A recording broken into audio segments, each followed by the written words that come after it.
From the archives of the great library of Arathes, golden city of Elves, the wise scholars of Grey Sage present the unlikely and highly questionable accounts from those who were avowed witness. These are the suspenseful investigations of the human, Fraenk Neversleep, Arch-Preceptor of Blackroot. And now, the Neversleep Scrolls, Circle of the Mind Thief, written by Phillip Walton. The story continues. Chapter 8. "You sure you don't want an escort, Neversleep?" the guard Captain Brumgrass asked as Fraenk rode up to the gate on a huge white destrier. The horse was a temperamental and unsubtle steed that the confounded stableman had given him to ride only after Frank's escalating insistence. This stamping equine mountain of muscle and bone, whose given name was Jimothy, was capricious, ill-tempered, and enjoyed only two things in the world: carrots and biting people. Fraenk made sure to pack extra carrots before he climbed aboard this colossus. "I could send Locke and Woodmire here with you." The two guardsmen standing beside the captain looked like they'd both been given a death sentence for no greater crime than being in the close proximity of a madman.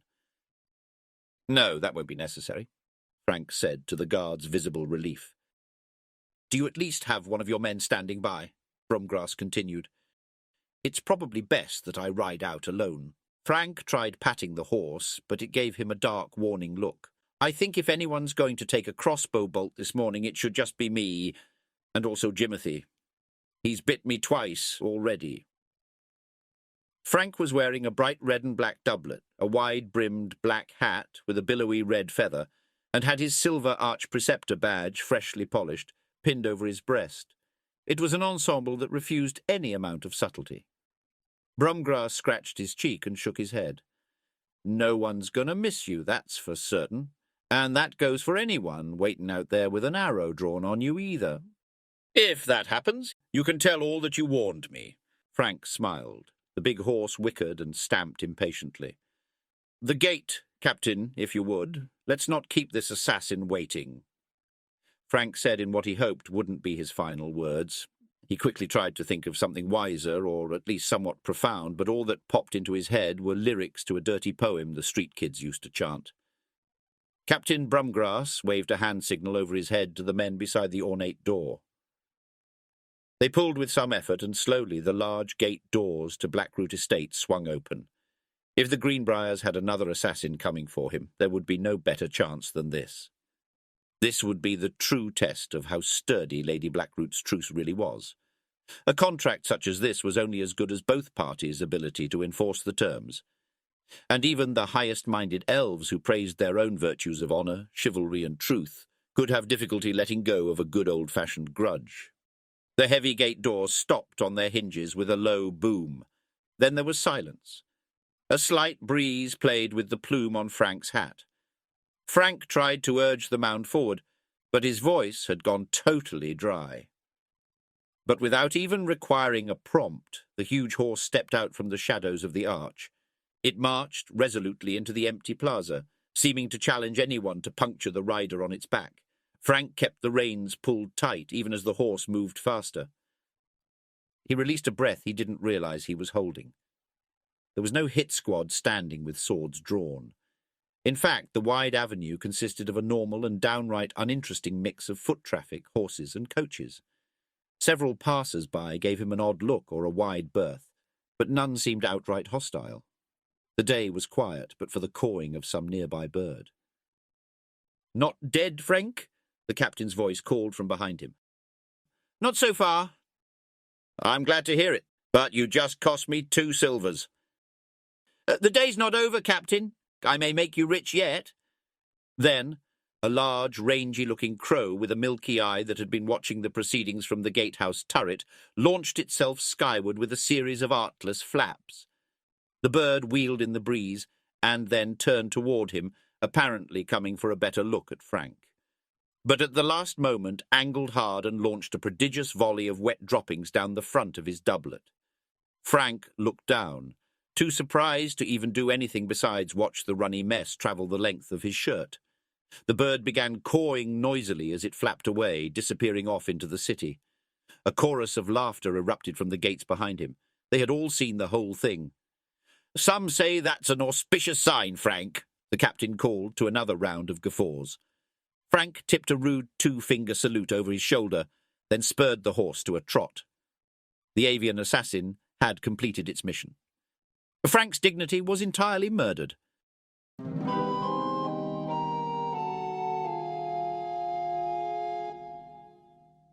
After quickly stopping at one of his hidden stashes for a less flamboyant and excrement-free change of clothes, Fraenk rode down the hill on the high street, all the way down to the Blackroot district. Although his expression was impassive, his eyes moved quickly over the street traffic, still scanning for the first sign of a threat. He could feel people staring. Humans looked up from their work to watch with incurious, dull eyes. Also were the elves and half-elves who glared and spat when they recognized him. "Word travels fast when you kill an elf," Fraenk said to the horse, who snorted testily through its cavernous nostrils. The destrier seemed ready to test Frank's words immediately on an unwary elf woman whose strutting path had strayed too far into the roadway. Fraenk reined the horse quickly, but Jimothy still managed to snatch the woman's oversized floral hat from her head and chewed it noisily. Fraenk apologized for the beast, vowing to have it immediately thrown from the city via catapult.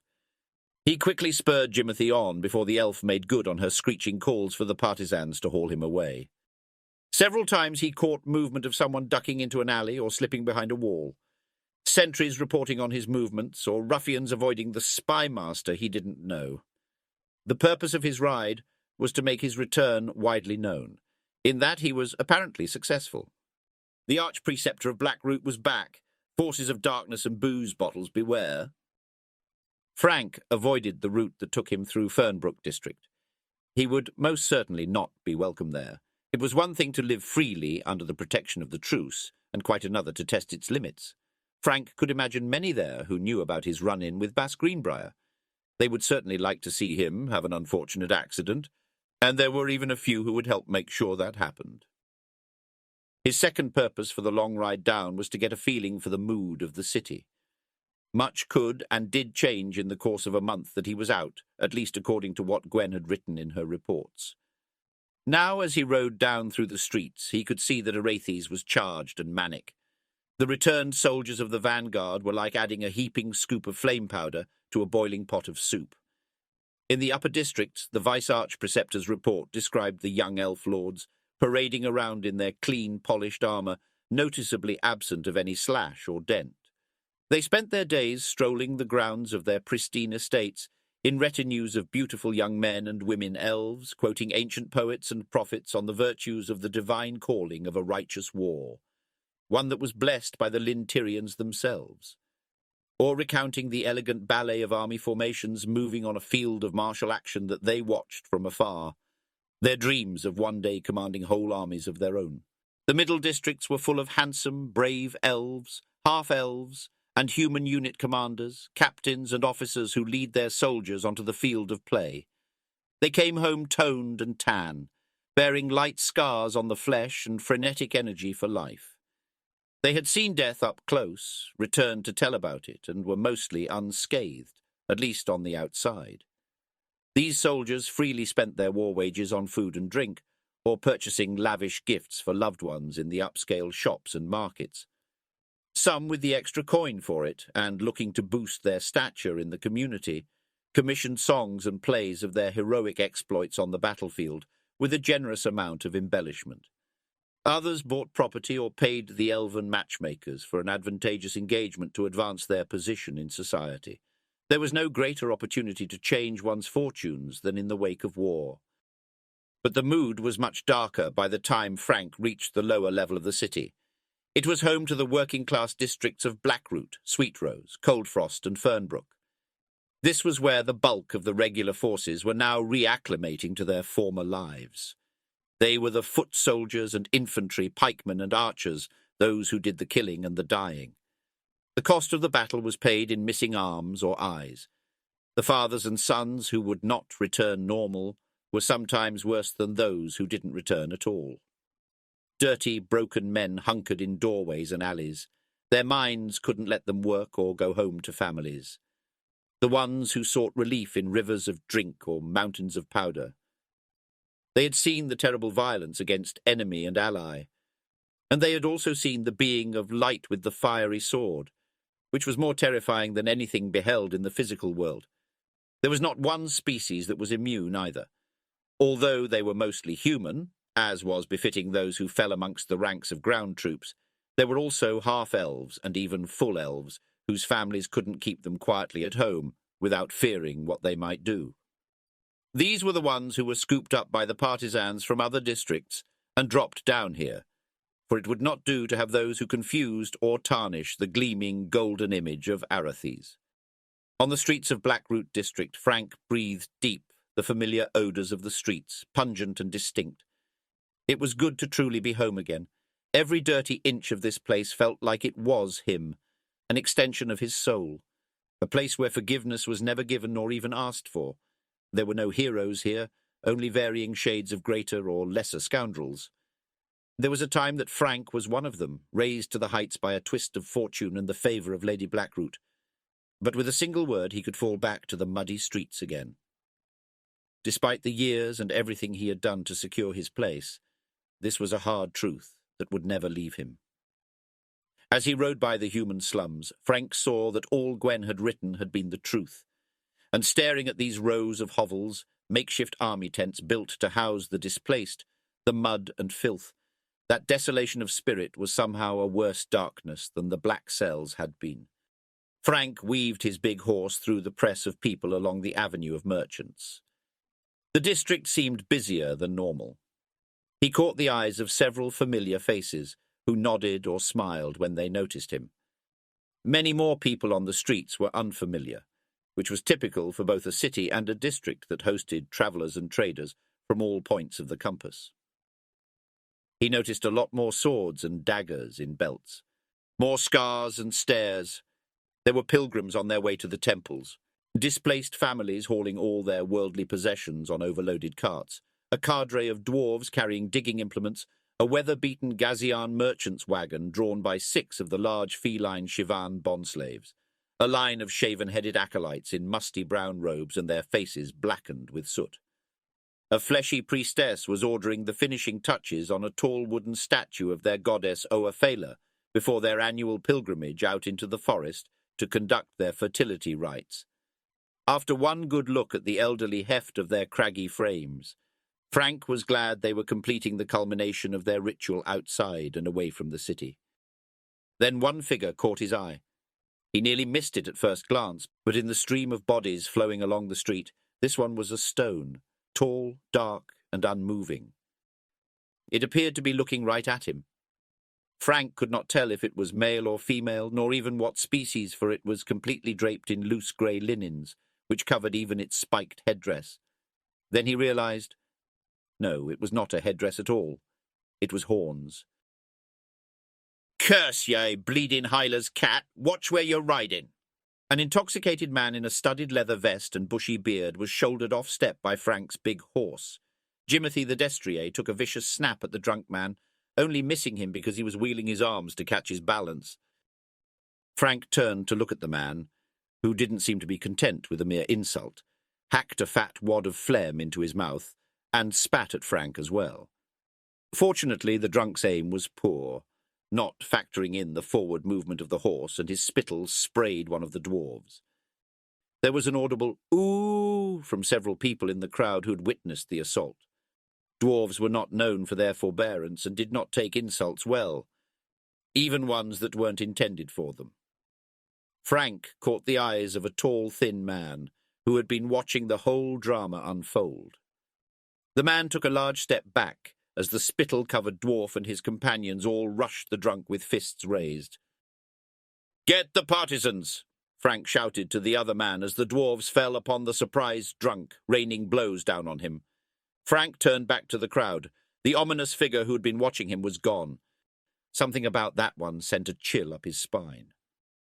Fraenk felt a dark sense of foreboding. He spurred his horse on, turning onto Canal Street, which was really 2 streets on either side of a dark, slow-moving river. A light rain began to fall, slicking the stones and giving the air weight. Ahead on the left was the 3-story building he was looking for. The carved, hand-painted sign that hung outside the door read, the languid maiden. The sign also featured the frieze of a buxom woman reclining in the folds of red silk. As Fraenk approached, a man, naked but for a pair of leather boots, came scrambling out the door. "You thieves, the lot of you!" he screeched in a craggy voice, shaking a fist. Then, realizing he was standing in the street without modesty, he cupped his hands over his dangling parts and scrambled off down the boulevard in a bow-legged gallop. Some sarcastic clod whistled lasciviously after him.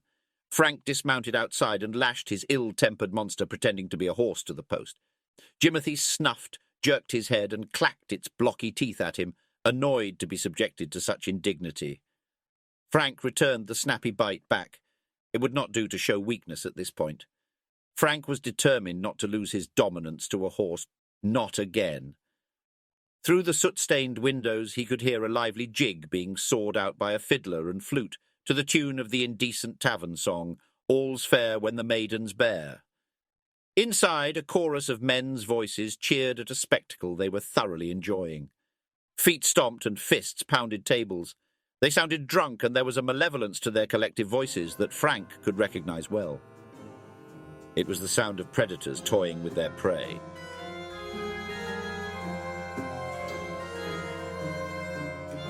Thank you for listening. Tune in next week for another exciting episode. And remember, the learned scholars of Greysage caution you that the veracity of these events remains unproven.